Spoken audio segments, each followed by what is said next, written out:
Pittsburgh is a city that lost hundreds of thousands of people and is now looking at not major growth necessarily, but just that there are going to be some more people. People are going to be moving into new neighborhoods.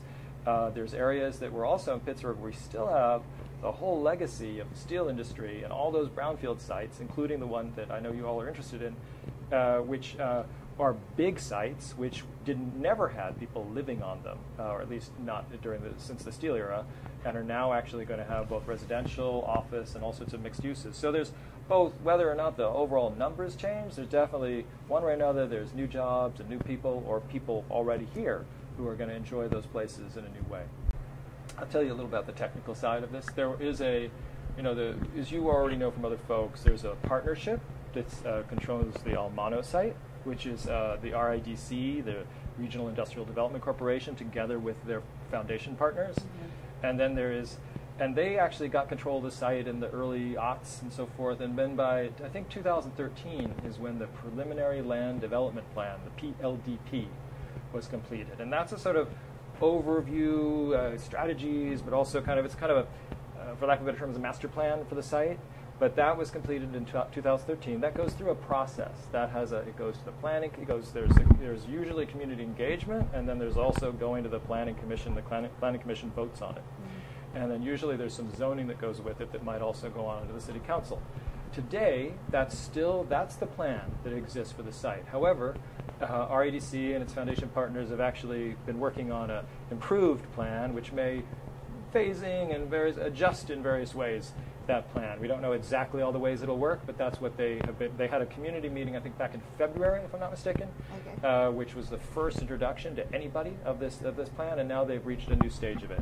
So that I've had a chance to look at some of it, and that will be one where I think there's a few new ideas about how to phase the growth there. There's also some new ideas about how it's going to really make sure that the streets connect to the street grid of Hazelwood as possible, and also that they really think through how we're going to get people from Hazelwood into the public realm of that. There's other ideas about how to engage the community. I'll give you one example.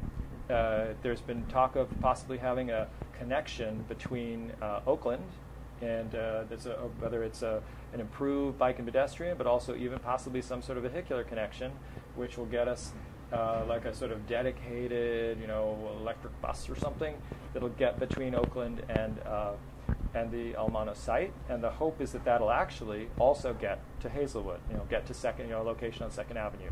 I think that's something I'd certainly like to see, and that's all part of the discussion of how you make sure that there's people share in this transformation. I'd like to see a grocery store.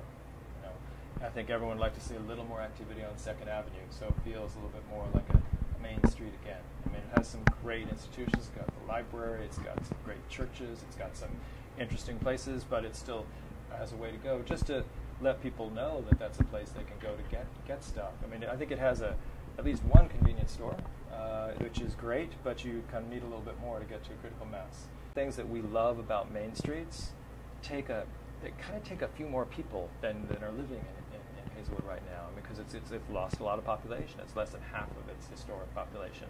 So as you rebuild, I think it's partly also just it's got to be destination's the wrong word, but I think some people talk about Greater Hazelwood and stuff, and I think to really get that to be a center that's going to do all that you want to do, I think people do need to see it as a little bit larger area, and also see the new development as being a critical resource, because you'll have more people that'll begin frequenting those stores.